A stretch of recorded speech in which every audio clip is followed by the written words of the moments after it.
I'm your host, A Big and Furry Bovine, as we'll do close-ups on all the people on the panel. Only 3 today. We've got Brian.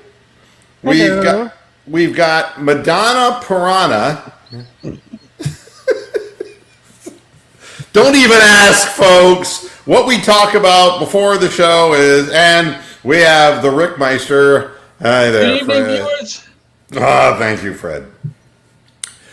And me, I'm your host, A Big and Furry Bovine. You know, it wouldn't be Moohead Radio if we didn't start out the program by putting Brian on the spot. And Brian, you don't really believe that LeBron James is a communist now, do you?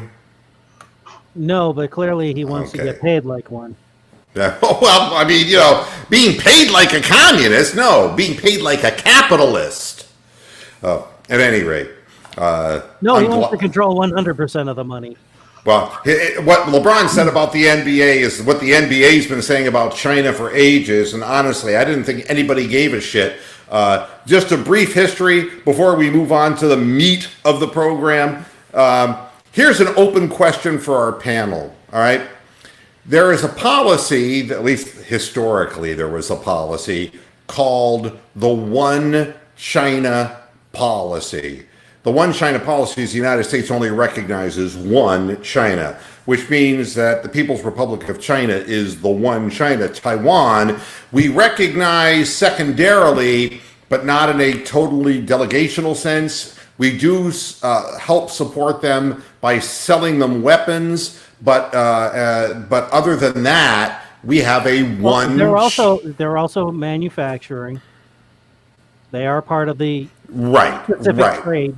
So yeah. Right, and that the Pacific Trade Agreement was done years ago.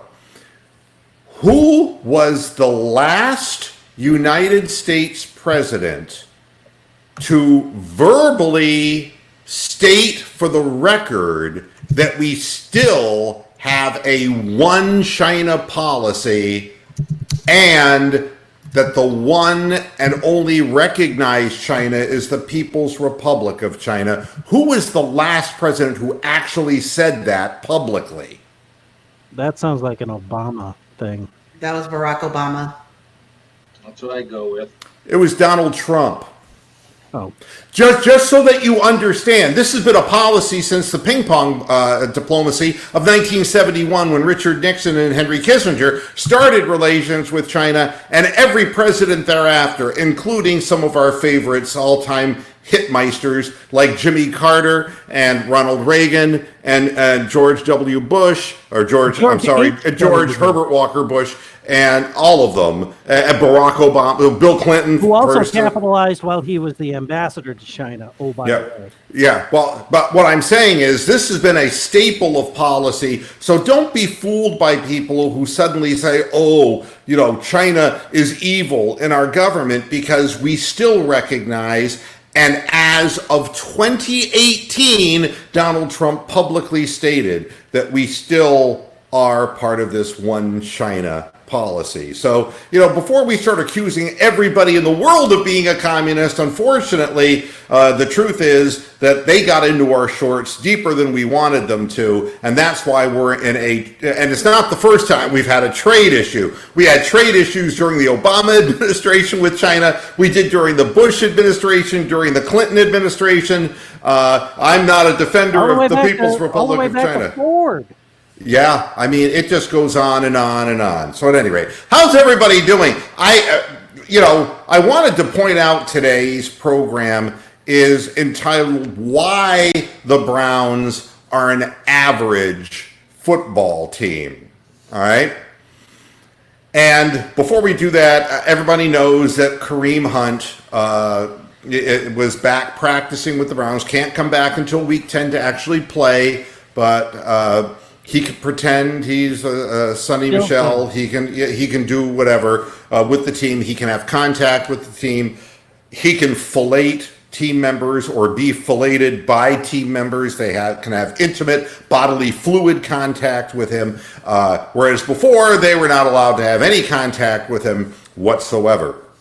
So that's good news for the Cleveland Browns, moving in the right direction. Freddie Kitchens spoke to the press, as he does every Monday. And, here are some things that I can tell you as to why we are, in my mind, an average football team.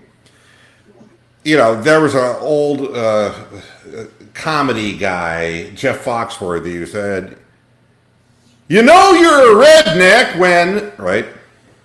Well, you're an average football team when you're making changes to your starting offensive line in the middle of the season. And it's not due to injuries. Now, Freddie wasn't prepared to tell us that Joel McRae or Hal McRae, Sheila McRae, yeah. Bring the whole family down. We don't care. Is going to step in for Will Robinson. Yeah, warning. We're gonna get the, retired center fielder for Brian McRae from. Yeah. That's from right. Yeah, Hal McRae. Yeah, right. Hal McRae. Yeah, I mean, it goes on and on. He's not admitting that that's what's going to happen, although he is saying that they've been trying out guys at different positions, which I thought the preseason was for, but obviously a lot has changed since Desmond Howard, Greg Robinson, and all of the other horrible things that have happened. He didn't want to talk much about it. The news is all over that John Dorsey has literally, and we'll make a second fellatio reference in reference to Bruce Allen and John Dorsey. John Dorsey offering to swallow the jizz of Bruce Allen if he would just trade Trent Williams to the Browns, which, of course, the Redskins will never do because, well, it's Snyder. And Snyder will, what he'll do is he'll trade him to the fucking Patriots because he's a douchebag. But there ain't going to be no help coming from outside. We blocked ourselves into a corner. And the biggest sign of a team that is an average football team is having talent in some areas, but a lack of talent in other areas. The Browns really fit that description inordinately well. Right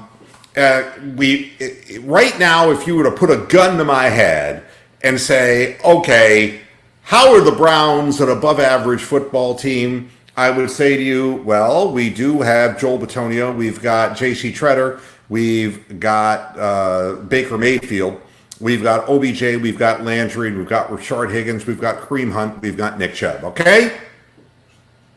That's it, all right? The way our defensive line has been playing, I'm not really prepared. I'm going to throw Jake into the mix here. I'm not prepared to say that this defensive line is anything beyond mediocre because we do not have an attack defense and we can never seem to get it. And in this respect, it is why our record is going to be no better than Pittsburgh's. It's because Pittsburgh doesn't have their quarterback, all right? Pittsburgh doesn't have what they need in order to get over the hump offensively. But look at what we did here in the draft. We decided we were going to blow a 33 pick on Austin Corbett, which was a disaster, and we could have gone and gotten ourselves a qualified linebacker. Look at what Devin Bush is doing in Pittsburgh, okay? And I'm not saying that we could have traded up for a guy like that, but the fact is, it's really heartbreaking when the Steelers can keep finding, I look like William Shatner, they keep finding linebackers from nowhere. I mean, and no matter who they fit in, it always works, and we can't find a fucking linebacker. And they do the same thing with running backs, too. Yeah, I mean, it's like, well, that's because they have an offensive line. The Browns decided, well, we're going to hand this over to, number 33 pick from the previous year. And this year, we're going to add on to that defensive secondary with Greedy and like we did with Denzel. And we ignored the linebacker position completely. And worse yet, we ignored the offensive line. And it's come back to bite us in the ass. And I mean, that is why when you're only half of a team, if you're telling me that your best, most dominating linebacker is Joe Schobert, you got problems. I'm watching other football games that are ending up in scores like 9-0. I mean, like real fucking yawners. But what I'm seeing is teams with linebackers that get behind the line of scrimmage instead of making tackles 5 yards downfield. About guys who penetrate, don't get excited, Rocks. There is penetration is part of, forget it. I saw her eyes light up, and it's like we're talking football. So, we don't have guys who are attack guys. The Khalil Mack kind of linebacker, and I'm not saying every team's got one, but it seems like a lot of the teams we're looking at do have a lot more assertive, aggressive, better tackling linebackers. I mean, even LJ Fort literally stopped Russell Wilson dead in his tracks on a quarterback scramble. Yes, that LJ Fort. It's amazing how somehow the schemes of these teams, the Ravens and the Steelers, seem to make these guys look better than they are. And no matter who we put in, they don't look particularly good. So, if you don't see a difference, you're an average football team when you don't see a difference between your first-string cornerbacks and defensive secondary and the people they replace. If you see no difference between your second string and your first string, you know that you're an average football team. You know you're an average football team when the people who grade out highest are your kickers. No. And this is, we used to lose all the time with Phil Dawson. God bless you, Phil. We love you, but we didn't win with you. Every year we have a punter who leads the league in dumping them inside the 20. And we keep on losing. These are not the kinds of people that want to be leading the stats hit parade for your team. That's what makes an average football team. And when the head coach is diddling around, talking about, swapping around his, his offensive line. And then he says this about his offensive line. I think they've played well at times and not so well at others. That's what we call average. That's what mathematical average means. It's this and this. We put them together and, boom. To math, to fact, and to acting. That's average. An update on Demarius Randall's status. Freddie said he's average. Yeah. Yeah, I mean, on making a change at left tackle in the middle of the last season and its impact. Freddie's like, we did that last year? It's like, Jesus Christ, this is like Groundhog Day, isn't it? Meanwhile, Greg Robinson. Can we fire him again? Stoke the team. Greg Robinson, meanwhile, is doing his best Marley Matlin impression. He's saying nothing at all. So, Greg, you're being benched. Just like.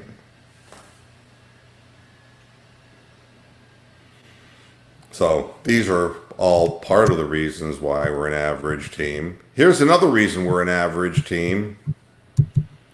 Brown's sense of urgency ratchets up with the Ravens' victory. And D-Bag, congratulations to your Ravens. Your team looked fantastic yesterday. Fantastic. And a tough place to win. They really are the best team in the AFC North, as I told people before. I was really surprised. They took the Browns lightly. Plain and simple, they took the Browns lightly, and it won't happen again. That I can guarantee you. They read the press clippings, and every team gets guilty of this at one time or another, and that was their turn. But believe me, Peters is making a difference too for that team. A bigger Peter always. But why would the Browns? Go ahead. Biggest dicketh. Biggest dickus. Yes. And there is our Monty Python reference for the day. It was like, right, Centurion? Okay. Steven is backstage. Who is? Steven. He is? Well, he's always so late. All right, Stephen. Well, There's Steven. All right. Yeah, the Ravens looked pretty good after that win in Seattle. Yeah, boy, great lighting there in your place. Yep, and I got my tech back. Are you going for that French Quarter brothel look? That's for the Federal Witness Protection Program, actually. I'm going to disguise your voice next, I suppose. Wait a minute. Don't say anything, Stephen. My name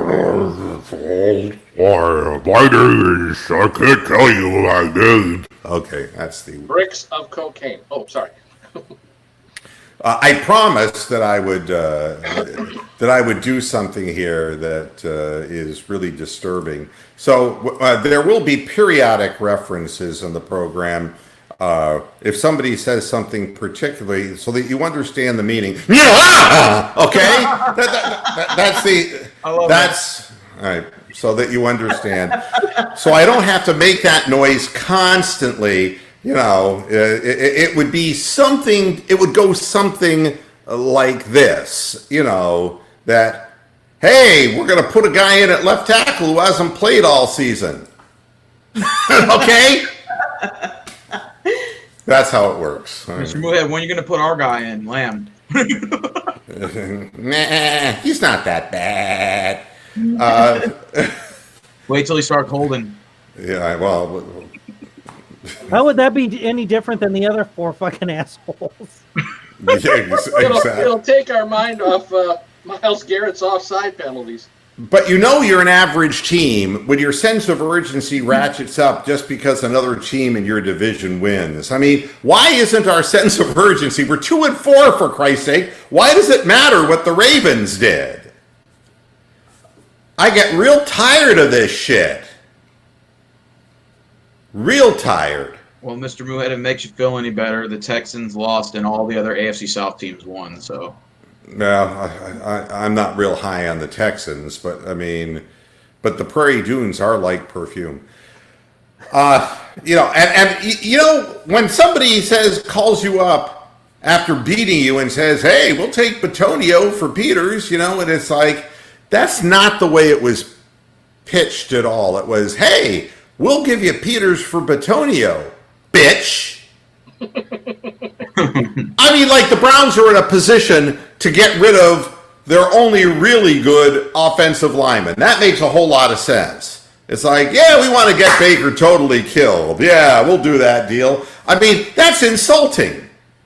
Somebody calls you up and says something, hey, you know, we'll give you a couple of players for Baker Mayfield. You know, it's like the Miami Dolphins coming to you, you know. Man, tanking at that point. Yeah, that's it. The suggestion is, well, you're 2-4. Yeah, you're fucked. So you might as well just give up. Well, 2-5 after the Patriots. But believe me when I say the Ravens took the Browns lightly. That's what that was all about. Kind of reminds me of that first game when the Steelers played the Browns last year, opening day, and they were up 21-7. They took the Browns lightly, and the game ended up in a tie. Kind of reminding me of that, but only this time the Browns won and stuck their foot in their mouth, you know? Yeah, Jake, there's room for you here. There's only 5 people in here. Yeah, let 6 in. Jake, come back. Yeah, come back in, Jake. You know, I mean, that is, you know, Jake's such a nice guy. My goodness, we're not nice here. It looks like Brittany and Steven are not fucking again, as I guess the honeymoon's over for the 5th time. I don't know. What's the deal? Shut up, Steven. I don't know. My goodness. They sound like a married couple. Headed for divorce court. Yeah. Jake wants to make come back in. Yeah. Meanwhile, you know, we have I guess this is a true war of the roses. Yeah. We overall grade out as an A- in our punting and field goal and long snapper. That's as good as it gets for the Cleveland Browns. But, you know, look at what these guys are grading out as. Demarius Randall, when he plays, a 61.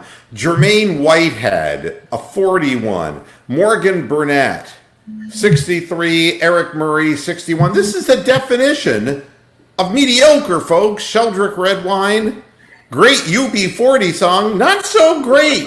A safety. We can keep doing this. The cornerbacks. Denzel Ward, well, small sample, 45. Greedy Williams, virtually nil, 76. But then, of course, the people who actually play. TJ Carey, 53. Terrence Mitchell, 62. I mean, that's the definition of mediocre. And when Ricky Seals-Jones, Chucky's in love, yeah. When he is your highest rated, Demetrius Harris at a 41,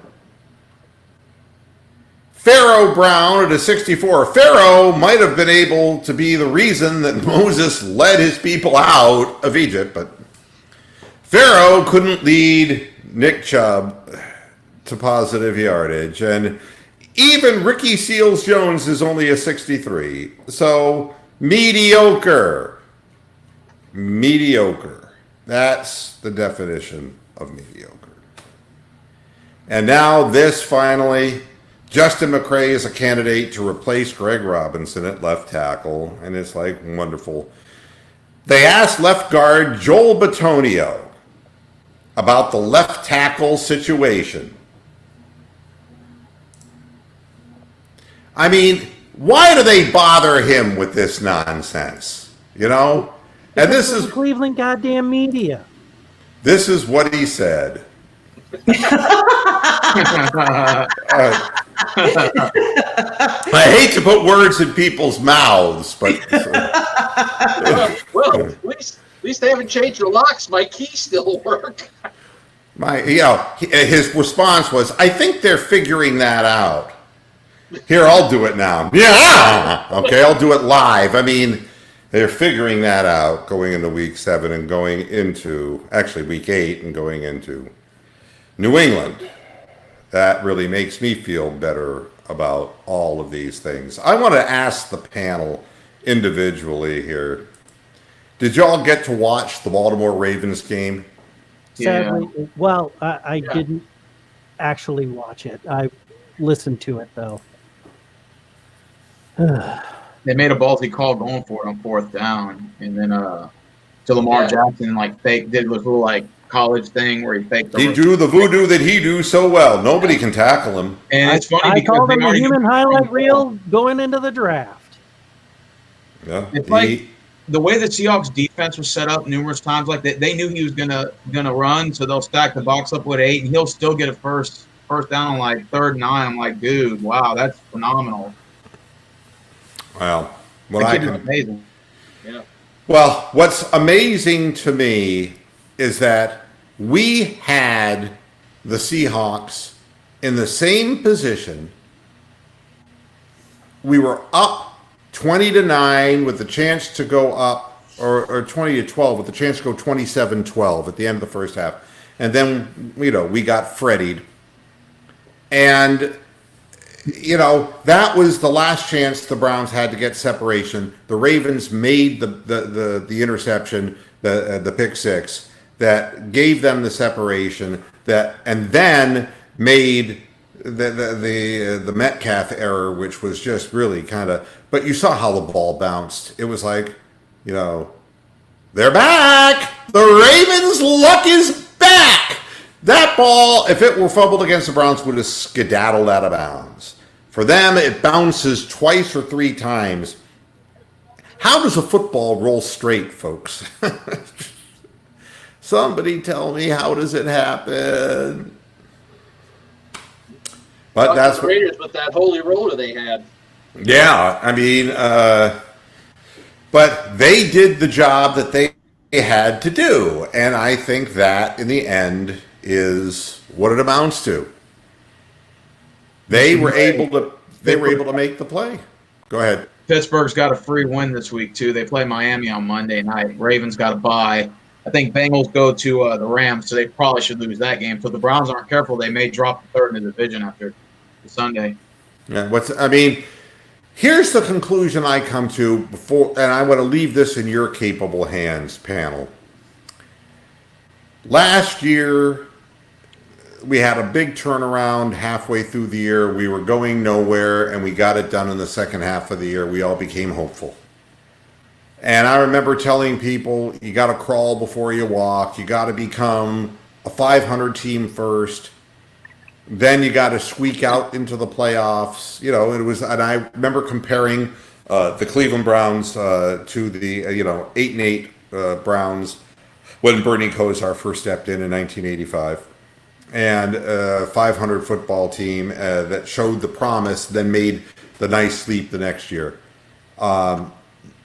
We had a big factor going for us last year, which was the Huey Jackson factor, which is if you get him out of town, you instantly become better. But we changed over systems, and I warned people in the beginning of the year that it's a dangerous thing to go into a season with a completely unpracticed system.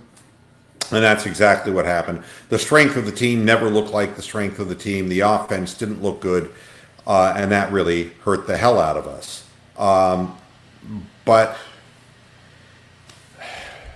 we're going to fight and struggle to be a 500 team, I believe, and that we're an average football team, and we're not going to become an above average football team until we get offensive linemen on the field and until we get some guys who could play an attack defense from the linebacker position and facilitate some of the blitz schemes that these defensive coordinators want to run but can't seem to successfully run with the limited talent that we have on the defensive side of the ball. And I'm going to open it up and start with Jake because you've been so patient, Jake. What do you see for the team? I hate to blame coaching, but I see a coaching issue as they're saying get rid of the ball to Baker quicker. You're not giving him the check down to get rid of the ball with the play calling you're doing. And I think it's just a situation where no one's on page. I think there's a competition for who's the offensive guy that should take precedent here. And I just don't – I think the dysfunction is more quiet, but I think that's going to cost us a potentially great talented roster to be 8-8. I just don't – I think it's a more quiet dysfunction. I don't think it's any better. All right. Steven? I'll let Rick go for me. Rick, go ahead. I know you were itching to say something. I'll let you go. That's right. You yielded the floor to Miss Congeniality here. I think the Browns need to look at the second half of the schedule and just don't assume that we're just going to play out within our division. It's going to be a whole lot easier than it was the first half of the season. If they try to go in with that mentality, they're probably going to get their lunch handed to them more often than not. Now, if they can bring in Hunt and work him in with Nick Chubb, that would be a plus. We need more of a balanced attack, running and passing, because if Baker has to throw more than 25 or 30 times a game, we're going to be in trouble. So we need to balance the running along with the passing, and we need to quit looking at the second half of the schedule like it's just going to be a breeze. It's going to be a lot easier than the first half. Those are still all professional football teams, and you still have to go out there and play and beat them. I wanted to point something out, and so much has been said about Baker Mayfield this year. Baker Mayfield can't be good without an offensive line in front of him. And why we would expect him to be good without an offensive line, I'm not sure. And there are lots of guys who have 1 year, and Carson Wentz comes to mind. They got their clock cleaned by the Cowboys in Dallas yesterday. Carson Wentz, has not been good this year. No. It's not that he's absolutely horrible, but he's basically, during the course of the year, with the exception of, against NFC East teams, against Dallas, 61.5% he completed of his passes. That's exactly really what he's doing for the whole year. Yeah. He averaged 7.3 yards per toss, 6.9 so far this season. He's a walking, talking 85 quarterback rating guy. So, go ahead. And also, he lost his left tackle, Jason Peters, an All-Pro before the year. Yep. So, I mean, these guys can only be as good as they can be. And I get a little tired of the analysis that there's something wrong with Baker when what's wrong with him is in front of him. Brian, what is going to happen here with the rest of this season? Well, hopefully they win more than 6 games. I mean, Jesus Christ, an 8-8 season would be a total disappointment. I've been on the 10-win kick since the end of the Ravens game, based on the fact that they were so close to winning 10 games last year. They could have won the Pittsburgh game, and they could have beaten the Saints, and they should have beaten the Raiders. With those 3 wins, they have a 10-win season. Yeah, but this isn't last. Go ahead, Stephen.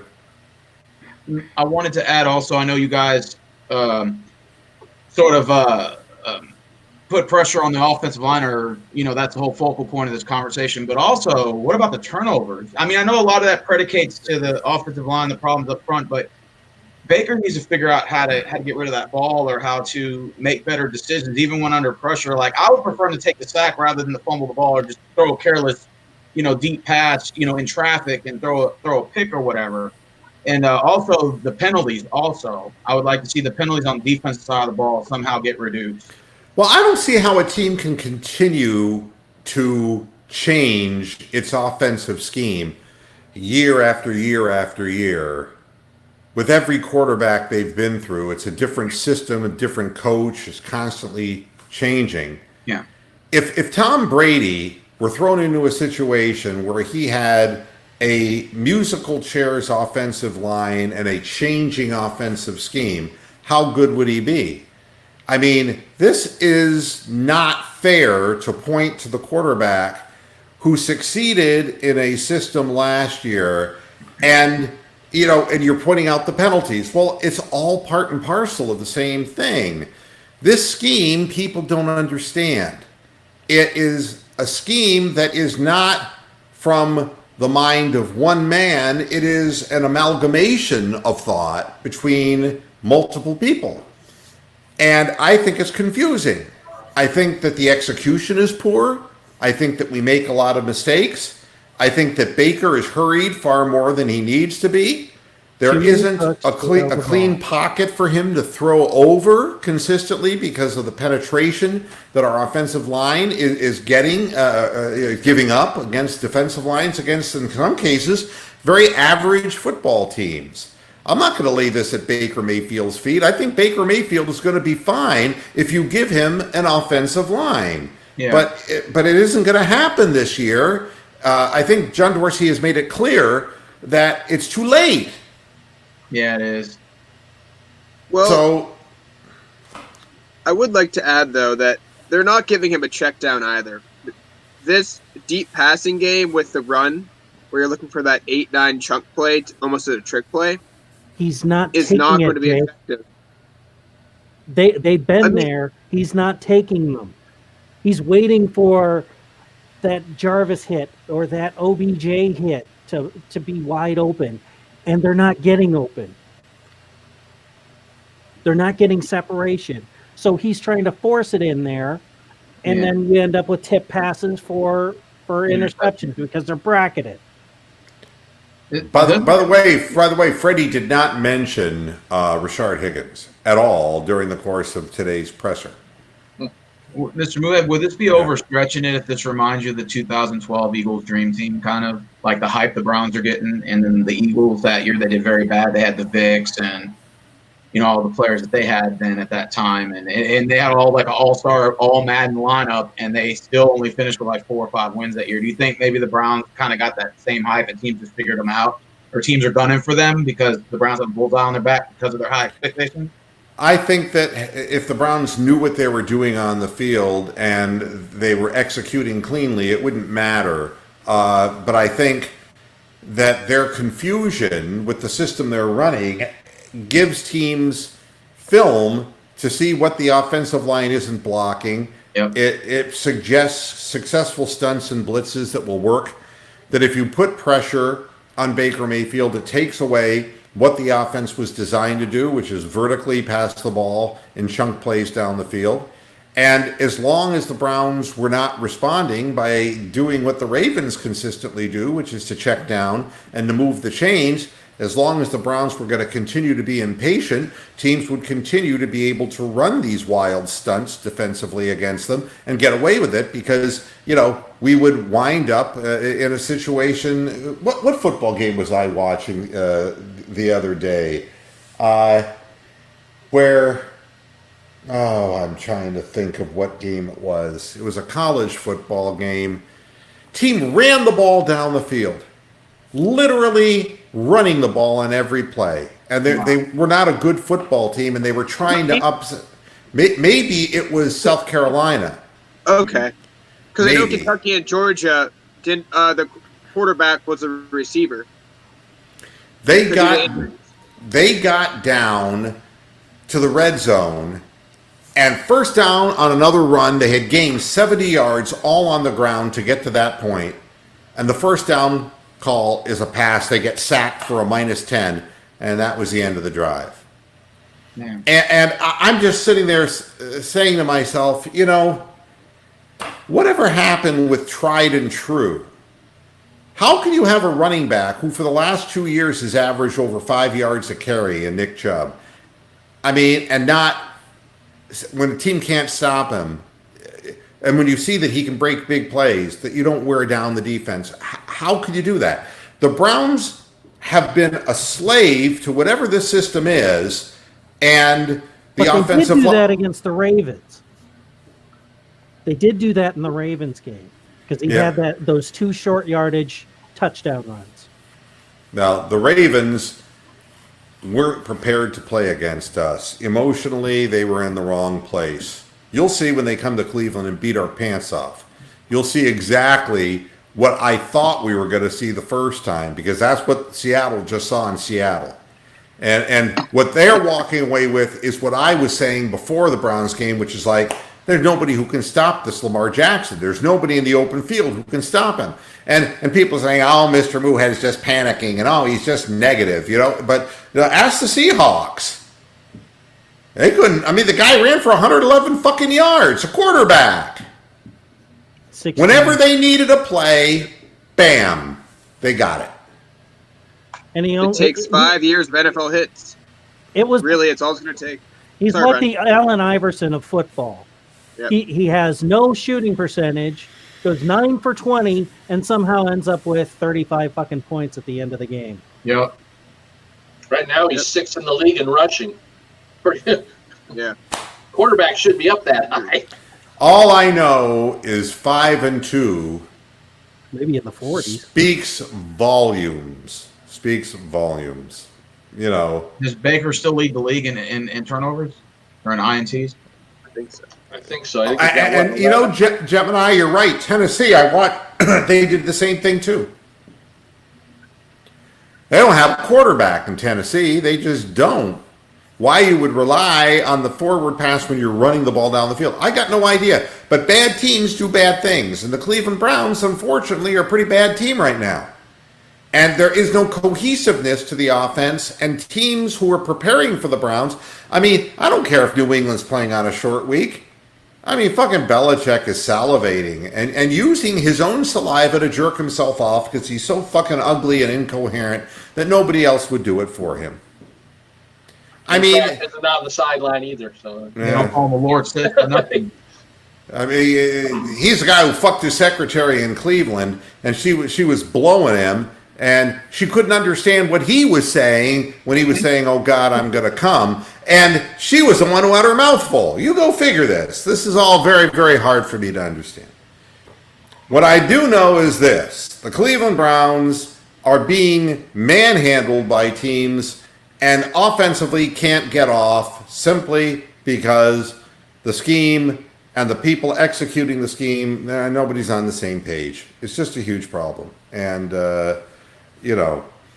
No, the thing is that he can hit Andrew for big plays because Andrews is always open, and he dropped 3 passes yesterday, wide open Yeah, but he passes. caught That a he big would, fucking touchdown too.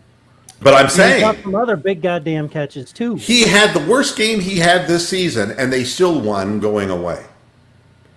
They're not married. It's like, we got to get the ball to LBJ. We're not even playing Rashard Higgins. I don't care. Get the ball to somebody. But, I don't know. It's all signs of a very mediocre team. But Carson Wentz was going to be... Remember when everyone said, why didn't we get Carson Wentz? Oh, Yeah. Now he looks like he's from Dakota, okay? Doesn't look so good now, does he? Still got a strong arm, but without time to throw the football, that strong arm doesn't mean a whole He looks hell of a lot. average to me. Yeah, that's what it looks like. Nick Foles even looks better than him. I'm sorry to say that. Yeah. Record as a starter is 8-10. Yeah, I mean, and everyone's waiting for the first real injury. That's what Jake's saying to Lamar Jackson. It could happen any day now. But we've said that about Ben Roethlisberger for 15 years. So, I mean, I don't know. And so, like somebody said, I think it was Ryan Clark said, he's been able to avoid the big hit from defenses so far. The way that he adjusts his body, he doesn't take a big hit that will shatter his knee or. Yeah. We've got the quarterback. I think there's a greater chance, by the way, if you're that Lamar Jackson will Gale Sayers his way out of the league. I mean, Gale Sayers, with making those incredible stop and go moves, and he ripped out an ACL, and back then there was no coming back from that injury. I can see a guy like Lamar Jackson. It might not happen on a contact play. I could see it happening on a non-contact play and ripping his knee out because he is stopping on a dime. He's athletic as hell, but it does come visiting at some point in time in football. I can't say when. All I know is the Ravens were a shoo-in to win the division, and this year, next year, the year after, and the year after, they're a shoo-in. Why? It's because nobody else in the East is in a position to do dick. The Bengals, God only knows. I don't even know who this guy on the sidelines, their head coach, is. But he looks like a little kid at a fair, at the 4-H fair. I mean, he looks fucking lost. I don't know what that's all about. Have you seen my cow? Yeah. He's selling funnel cakes in a booth. Yeah. Doesn't make any sense to me. Then you've got the Steelers who are grieving Ben, and is Ben ever going to come back? Will he be the same? Is Ben turning into CeCe Sabathia? We will see, Yeah. Then you've got the Browns who just can't seem to figure it out. Got some of the horses, not all the pieces, but we never have the scheme, and we never have the coaching staff to really make this thing happen. I'll go on the record and say I hope that Rapelessberger becomes the next Dave Dravecky. Oh. Oh. No. I mean, okay. Hey, Yeah. Mr. What year was it that Sarv tore his ACL? I'm sorry, what was the year that he tore his ACL? Who? I'm sorry, I am having... Wait a minute, I have to... All right, I'm sorry, a video started popping up on my screen. Please repeat your question, I'm sorry. You were saying the Sarv tore his ACL. Sayers, yeah. Yeah, Sayers, yeah. When did he tear it? 65, year? I think. 65, initially, In his sixth or seventh year, I think. Yeah. Yeah, but he was never the same. For 7 years, and that was it. He all those punt returns and all, and the dazzling things that he did. But yeah, he was never the same when he came back. I mean, and even if you tore your Achilles heel back then, you couldn't come back from that either, huh? Oh. well, I mean, That's well, worse. he That's worse now. Yeah. well, That there's- happened in the 1968 season.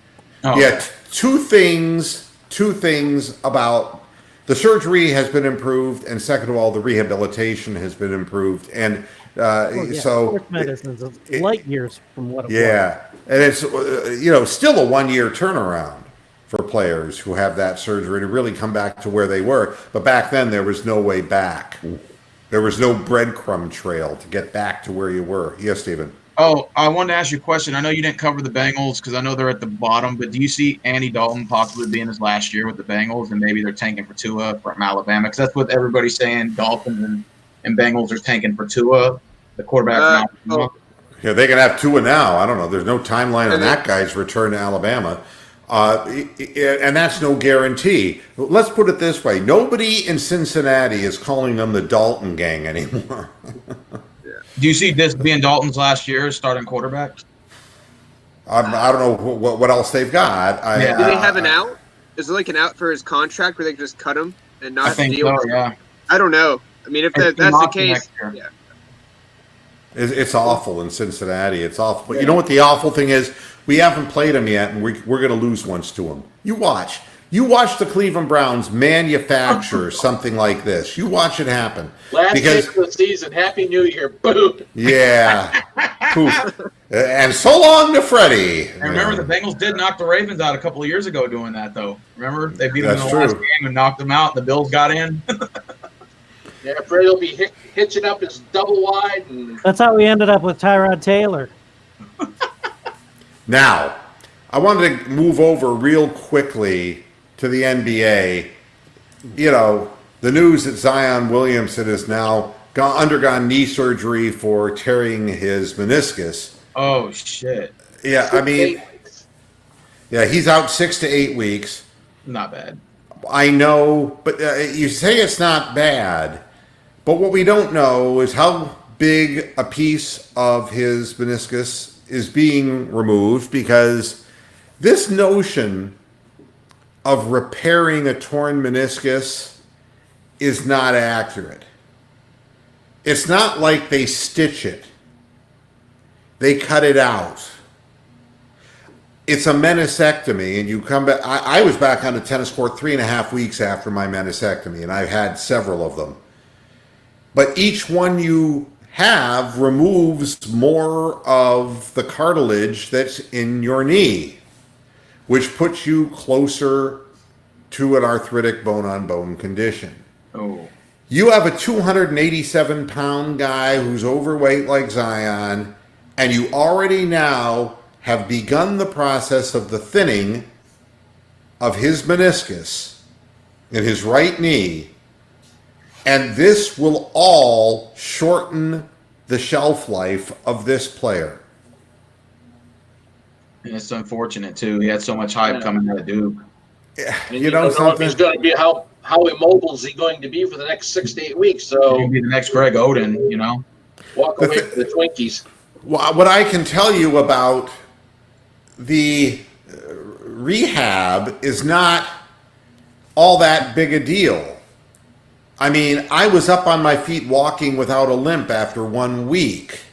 That you got to make sure that you build up the strength. But the problem there is that he's got too much upper body weight and too little development in his lower body. He's like Tommy Hitman Hearns. People wondered, how come Tommy Hitman Hearns couldn't take a punch? Especially from that sissy Sugar Ray Leonard. Sugar Ray Leonard could have hit me 16 times and not hurt me. Boy, he hits one time. He hits a glancing shot off the chin of Tommy Hearns in the 13th round of their fight, and his legs do an Irish jig, okay? So, and then not to mention what Marvin Hagler did to Tommy Hearns. 6 minutes of hell. Well, I mean, you know, what a strategy for Hagler. It's like, this guy's dangerous as hell for the first 2 or 3 rounds with his right hand, but he's got no legs. If I can absorb the best he's got and march right through him, by the time the 3rd round hits, he's toast. You know, Zion Williamson needs to build up greater strength in the legs, and that's going to be a permanent rehab situation. He's got to lose weight. Nothing good ever seems to happen with the Pelicans. It sucks because we play the Pelicans on the 2nd game of our 2-game homestand. We play the Bucks opening night on Friday, and then we play the Pelicans come here. And I was looking forward to seeing Zion, and I was like, damn. So I got to watch Lonzo Ball. Great. You're going to watch Lonzo Ball who? Him and his dad. I'll see his dad trolling on the sidelines. Oh God. Yeah, probably selling shoes up and down the aisle. You ever have the feeling, that you're just moving and going nowhere? The Sacramento Kings have agreed to a 4-year, $94 million contract extension with the Buddy Hield. You probably remember Buddy. I remember him from Oklahoma. That's right. Buddy had a really good year. 20.7 points, 5 boards, and 2.5 assists per game. 43% on three-pointers. He and De'Aaron Fox, pretty good backcourt, And they got that Marvin Bagley Jr. pick who was injured, but still, he played last year. Yeah. And we're going to use Bogdanovich as an example. I mean, come on. If you're pimping Bogdanovich, if that's what you're saying is the core of your team, things never really change in Sacramento, and they never really change in New Orleans for the Pelicans either. And do you really think a star like De'Aaron is going to stay there? That's just it. He went to he has superstar talent. He has superstar talent, and he's playing like it in his second year. But I don't think he's staying there. There's zero chance he stays there, in my opinion. Nah. I mean, and then you've got the Cleveland Cavaliers. I mean, 19-63 last year. And it's like people are saying, well, they were young. Well, they're younger this year, folks. Right? If that was your excuse last year, they're younger this year. Except for the coach. Yeah, right. 19-63, and he's closer to death. 19-63 last year. The ESPN forecast says partly cloudy with a chance of 22-60. That's what ESPN is forecasting. Vegas is saying 24 wins, and that's the magic number. They're not going to make 24. They're going to win less than 24 games. Who do you guys play opening night? Oh, does anybody really know? Does anybody really know what time it is? Does anybody really care? I mean, I don't know whether I should be, if Darius Garland turns out to be a bust, I'm going to start calling him Judy Garland. I've already decided this. I don't know. I mean, are somewhere over the rainbow. Is that how it's going to work? Do you know what it comes down to in Cleveland now? Who's going to be the starting point guard? Is it going to be Darius Garland or Matthew Dellavedova? And there is no reason not to start Darius Garland because Matthew Dellavedova would be better off coming off the bench to run the second unit offense. I love Delly. People in Cleveland love Delly. Jews in New York City really love Delly. Really more than anybody. But I mean, we got some guys coming off the bench who are going to need Dellavedova's traffic capability. He's a good traffic cop. And we got to see if Darius Garland can play with Colin Sexton. And I don't mean in the locker room. I mean play with him on the floor. Then you've got Kevin Porter Jr., who's going to be lost out there, folks. 19-year-old guy who only played, 5 college games? Ooh.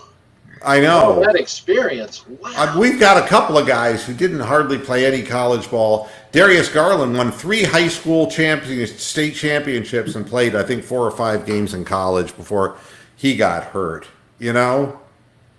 So, and then we have Dylan Windler, who is there's always a slow white guy who was drafted technically lower than anybody who succeeds would be drafted, and we always pretend like the Dylan Windlers are going to become really good players, and they never become better players. Just wait till we draft LaMelo Ball. 3 point guards in a row. Yeah. Hey, but we have more towel waivers than any other team in the NBA. Well, we're going to be moving Kevin Love by the time all of the trades go down. The trade deadline comes around, and we'll be sellers, and the Cleveland Cavaliers are not going to win more than 24 games. That's the bottom line. But it still continues to be a league of have and have-nots, and the Pelicans, no matter what they do and they hype, I mean, the fact is 6 to 8 weeks, without Zion, and all the excitement is drained from that organization. By the time he comes back, they're only going to be like 2-15. So that's like, what's the point of watching it? Exactly. Then the Celtics just gave $115 million to Jaylen Brown. Wow. Well, and what's funny is I tried to tell Fish Basket that Zion Williams isn't worth the hype. Well, I mean, with the ball in his hands, he's an exciting guy to watch. But you know what it's a lot like, and I can tell you, WRX Chad, one of my old viewers who sometimes pops in now and then, he and I both love nice cars, it's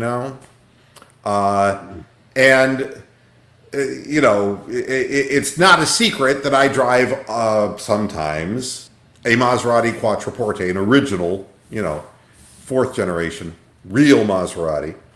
And there's something great about sports cars, but there's something not so great about sports cars too. And that is they're expensive. And the other thing is that very often they spend more time in the garage than they actually do on the road because they're finicky.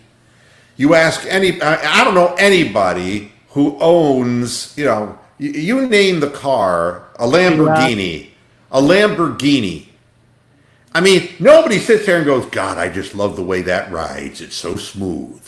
You know what people say about a Lamborghini? It's like, I don't know how in the fuck I'm going to get in or out of this thing. And it's like, you wonder why Ahmed in Saudi Arabia abandons the fucking car in the desert? Hubla, hubla, hubla, hubla, hubla. It's like, get rid of the fucking car. The goddamn thing never works. Just let it die in the desert, for Christ's sake. And that's what Zion Williamson is. He's like this really exciting sports car that has this ability to corner incredibly fast, but then it breaks down. And it's got to go to the garage. And you don't get your money's worth out of it. It costs you a ton of money, and you never get to drive the bitch. Go ahead, Steven. Doesn't this Zion hype kind of remind you of the Blake Griffin hype when he first came in, the high dunker, the explosive highlights on ESPN, and then he started getting injured, and teams started figuring him out, and then he just hasn't been the same except for the Nokia commercials he appears in every now and then? Well, what I'd say about him is he at least has tried to develop a three-point shot, and Zion's way ahead. And that result, I mean, if he were in different, better physical condition, I think that he would be a much bigger threat because he could back you off on the three-point line and then get around you with explosive first step. But again, everything comes at a price. And once you see this happening with a 19-year-old guy, God, I'm trying to think how old I was. It was 1996 when I tore my meniscus. That would have put me at 39 years of age, not 19. I mean, and my demands weren't going up and down hardwood floor 82 times a season, So it's a bad way to start out. And yeah, he may break other people's ankles. He might break his own. Who is to say?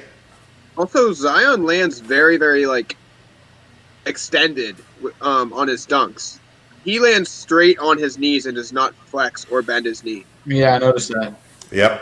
And these are all things, it's all wear and tear. And in the league, that's the most unforgiving injury you can have is knee trouble in the NBA. It's just destroyed everyone from Earl the Pearl Monroe. I can count them all the way up and forward, and then you got to do 82 games too. It's just back to back to back, 4 games in 5 nights. It just wears. You're running up and down the court for an hour and a half. Now, come on, Moo. You can't forget about the White Shadow. Oh, that's true. Ken Howard. You're right. Ruined Ken Howard's career. Absolutely. Amsterdam is asking, who is the CEO of the Fred Garvin Dating Institute? Well, frankly, I don't know the name of that strumpet. Okay, I hope that satisfies your Dan Aykroyd craving, Amsterdam. Fred Garvin, male prostitute. I want to ask you a question. I know you didn't cover this, but who do you got for the World Series, Astros or Nats? Well, I'd like to Roger them roundly. No, I'm sorry. I'm getting lost in Fred Garvin now. Sorry. Stop it. Who do I have? Do I have the Astros or Washington the Nationals. Nationals. You know, you'd like to think that the Nationals would be the real darling pick, right? Yeah. Everybody wants the Nationals to win. Even but the Astros cheat. And nothing beats cheating. Now, does it? So I say for the reason that the Patriots always win, the Astros will win. All right, so I'm done. It's 7 o'clock, and I managed to fit all of this nonsense into 60 minutes, into concise bullshit. Yeah. Thanks, everybody, for... minutes. Thanks, everybody, for tuning into this edition of Moohead Radio. We'll be back again on Friday. We'll be talking in depth, making predictions about the Cleveland Browns and how much they're going to lose by and all that kind of thing. On cue. We'll see you again on Friday, and until then, hasta la vista, pasture heads. Good night. Moo. Later.